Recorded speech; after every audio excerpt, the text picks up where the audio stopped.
This card is known for bringing war. Is he a good god, y'all, or is he worth absolutely nothing? Find out what's going on as I hereby invite everyone to join me on my adventures through Marvel Snap. Hey everybody, it's Annabelle. So we got a brand new card in the Spotlight Cache this week, and this time around we are talking about ARES. ARES is a member of the Olympians, a group of humanoid beings that hail from the pocket dimension of Olympus. He was worshipped by the humans of ancient Greek Empire as their god of savage warfare. Throughout the millennia, he has walked among humanity and fought in countless wars and conflicts. He joined the Dark Avengers, but when he learned that he was tricked into assaulting Asgard, he moved on and resumed his activities as god of war. ARES then tried to set nations at war with each other, and the conflict threatened to destroy all of the Earth, until he was forced to put an end to this by his half-sister. After he tired of his own warmongering, he realized that was why the others despised him, and he decided to live a normal life. Even though he still had his position as god of war and maintained his skills, weaponry, and immortality, on Earth he tries his best to only be known as a builder and carpenter.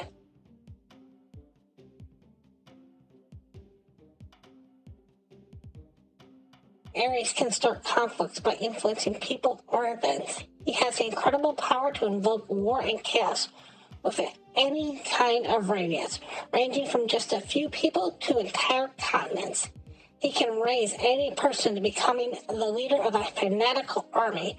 As god of war, he has the power to influence all forms of conflict, including mental, physical, spiritual, and hypothetical ones. Regardless of the number involved, he draws powers from the statistics of war. ARES is the god of war, violence, and bloodshed. He is known for his aggressive and unpredictable nature, for being spontaneous, energetic, and adaptable. He is often associated with the chaos and destruction of war. With his fearsome reputation, he is not liked by many who see him as a troublemaker and a source of conflict who can be impulsive and reckless.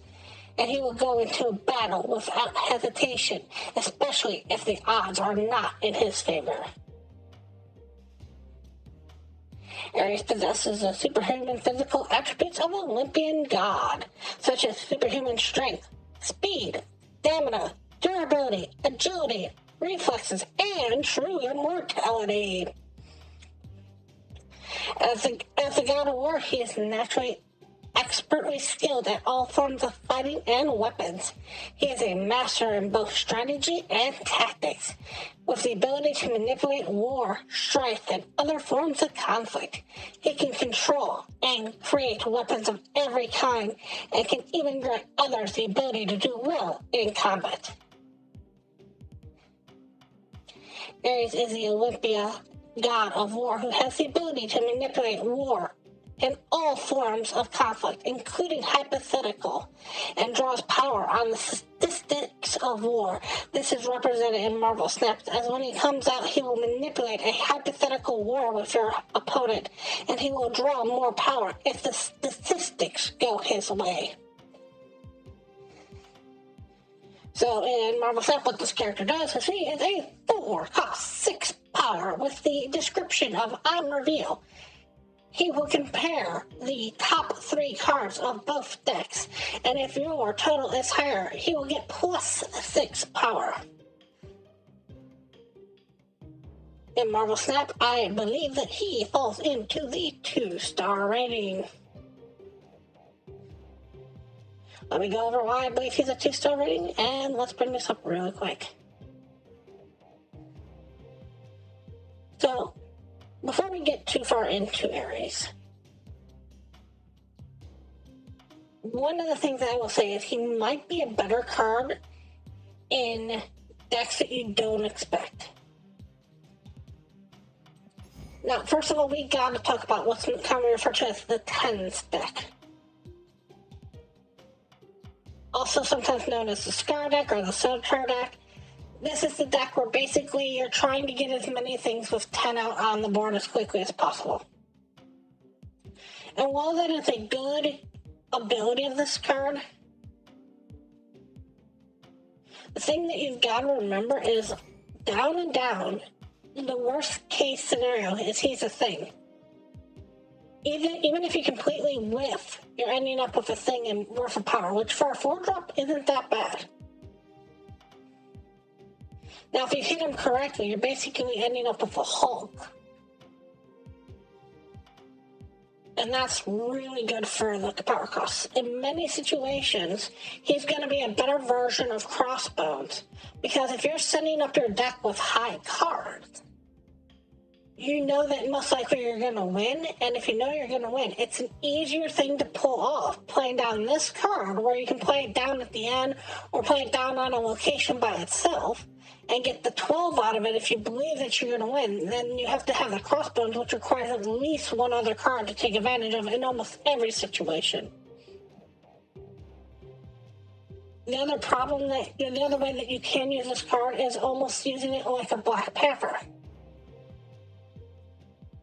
If you look at this card almost like a Black Panther is hitting 10 on its turn. This card has the ability to hit 12 on its turn. And if you're playing it on something like a Wong or any of those other locations that give you double activate,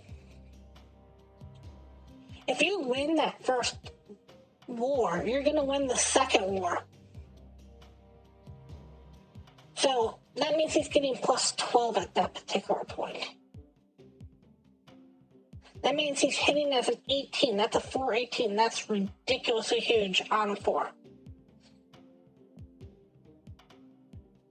Problem you always got to worry about is Shang-Chi. If you hit this and it becomes anything over 10, Shang-Chi can take it down. The other thing that you got to worry about is, of course, anything like Cosmo-like effects. If you think your opponent's going to play down the Cosmo, or if you play this down and they play down the Cosmo first, and the Cosmo shows up before you play this, it's not going to trigger. One of the things that you're going to look into doing is getting this out a turn early or having an extra turn. Either using a Psylocke or using a Zaba because it does fall into the 4 range, or maybe even using a Limbo to go that extra turn. One of the things that you've got to be careful about, though, is when it plays the Game of War, it can be very deceptive about how it plays the Game of War. Let's just say, for example, you play the Game of War and you get a 5 and your opponent gets a 4. You can sit there and go, oh my god, I'm going to win this. But what you don't realize is they could have a card like Iron Man in their hand. Or an Iron Man in the next card that they're going to draw, I should say. And Iron Man's going to count as 0. You're going to see that as a 0. You're going to go, I can win this match. And you're not going to realize that, oh yeah, stuff like Iron Man, stuff like Black Panther, stuff like Ajax is actually going to be super powerful when it comes down on the field, but look weak in the hand. Gorr the God Butcher for a perfect example.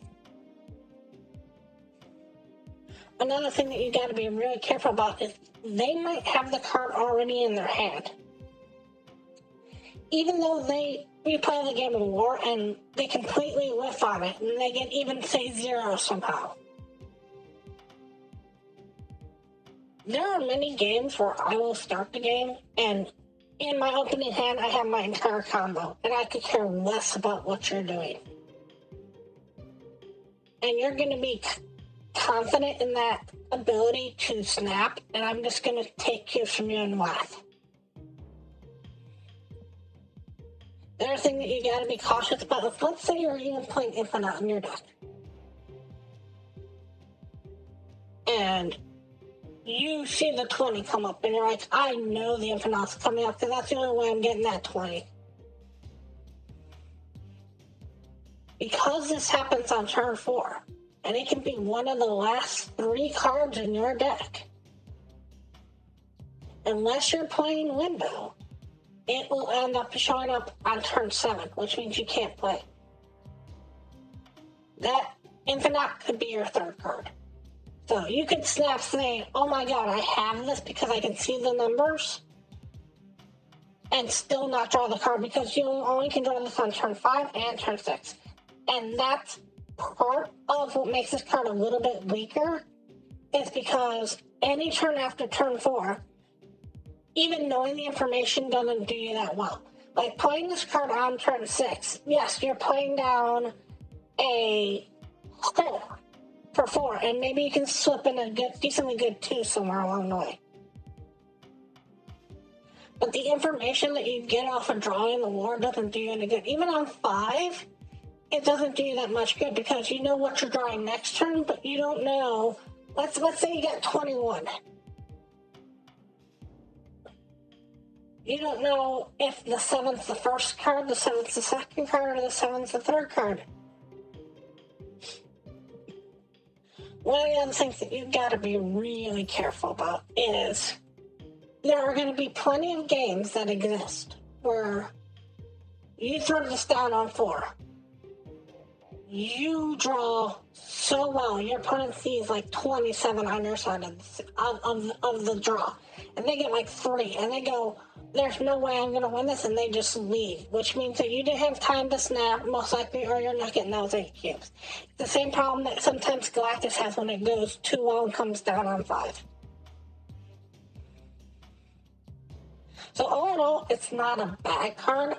There are some situations where I can see it coming into play, but not even in the 10 stack.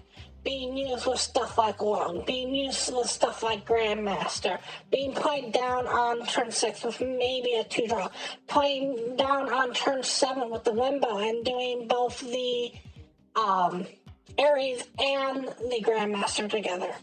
Getting some of these really interesting non-weak decks. There's a deck that I actually play from time to time where basically every single card in it is just, here's a 1-drop that's got 3 power, here's a 2-drop that's got 5 power, here's a 3-drop that's got like 8 power. And if you throw all those cards in a deck, sometimes you can just win with that because you're just putting so many stats down on the board every single turn. Your opponent might have a Shang-Chi, but it can't deal with all 3 lanes being over 10. So while I think it's a good card, I think you might be falling into a trap by trying to just throw it in the 10 stack.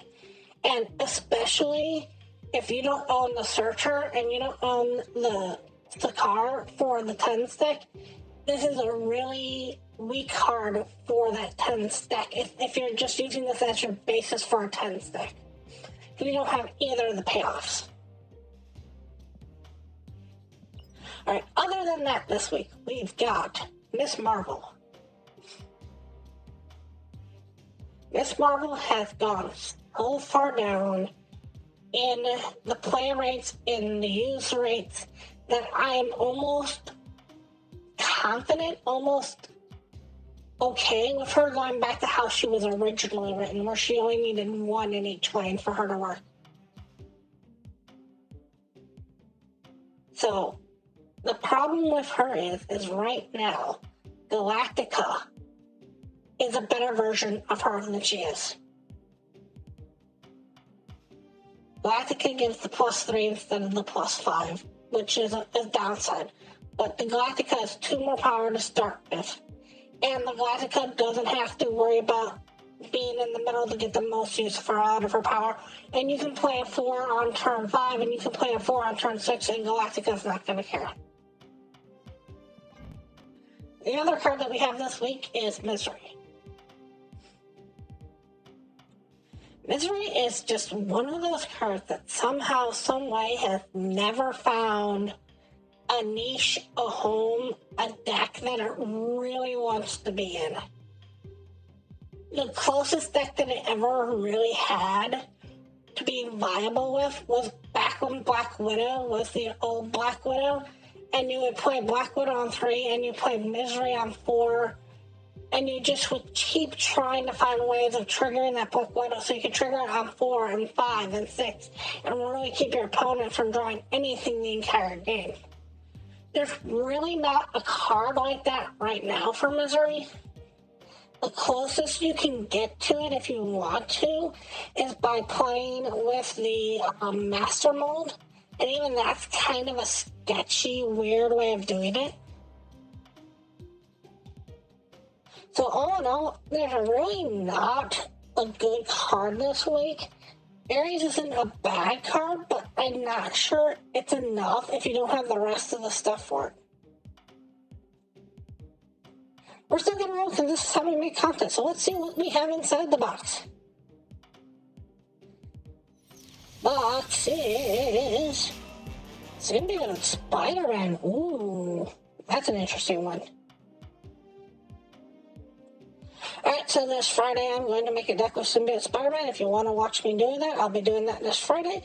As always, I want to thank you all so much for watching, and as always, remember, play for fun.